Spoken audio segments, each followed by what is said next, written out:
16 वर्षीय नाबालिग मुलीवर पाशवी अत्याचार झाल्याने हा प्रकार जो आहे तो अतिशय क्लिष्टदायक असल्याचे देखील बोलले जात आहे।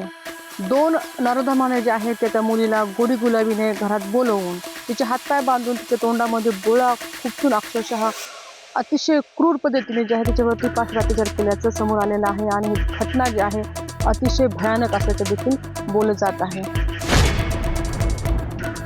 बीड जिल्ह्याच्या परळी तालुक्यात एक संतापजनक घटना जी आहे ते घडल्याचं उघडकीस आलेलं आहे। या घटनेने संबंध तालुक्यामध्ये एकच खळबळ उडाली आहे।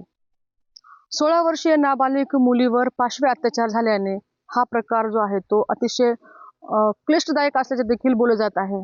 दोन नराधमाने जे आहे त्या मुलीला गोडी गुलाबीने घरात बोलवून तिचे हातपाय बांधून तिच्या तोंडामध्ये गोळा खुपसून अक्षरशः अतिशय क्रूर पद्धतीने जे आहे तिच्यावरती पाशवी अत्याचार केल्याचं समोर आलेलं आहे आणि ही घटना जी आहे अतिशय भयानक असल्याचे देखील बोलले जात आहे।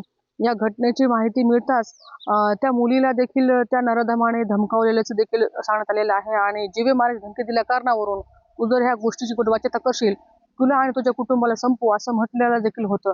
मात्र त्या मुलीने स्वतःचा कसं बसा जीव वाचवत जे घडलेला प्रकार आहे तो तिच्या आई वडिलांनी सांगितलं आणि आई वडिलांच्या देखील पायाखाली जमीन सरकल्याचं देखील बोलण्यात आलेलं आहे आणि तात्काळ कसलाही विलंब न करता परळी येथील ग्रामीण पोलीस काटत त्या घटनेचं सर्व काही माहिती देण्यात आलेली आहे आणि पोलीस प्रशासनाने देखील कसलाही विलंब न करता घटनेचं गांभीर्य लक्षात घेत तात्काळ गुन्हा दाखल करण्यात आलेला आहे। पोस्को अंतर्गत हा गुन्हा दाखल करत तात्काळ आरोपीचा शोध करण्यासाठी पथक रवाना करण्यात आलेलं असल्या कारणावरून मात्र सध्या तरी आरोपी जे आहे ते फरार आहेत आणि या आरोपीचा शोध घेण्यासाठी अंबाजोगाई येथील उपविभागीय अधिकारी त्यासोबतच पिंक पथकाने देखील या सर्व प्रकरणाचा जे आहे तपास घेत असल्याचे सांगण्यात आलेलं आहे। मात्र हे प्रकरण अतिशय गंभीर असल्या कारणावरून जी पीडित मुलगी आहे तिच्यावरती देखील उपचार घेत असल्याचे देखील सांगण्यात आलेलं आहे आणि हे प्रकरण अतिशय गंभीर असल्याचे देखील या सर्व परिस्थितीतून दिसून येत आहे।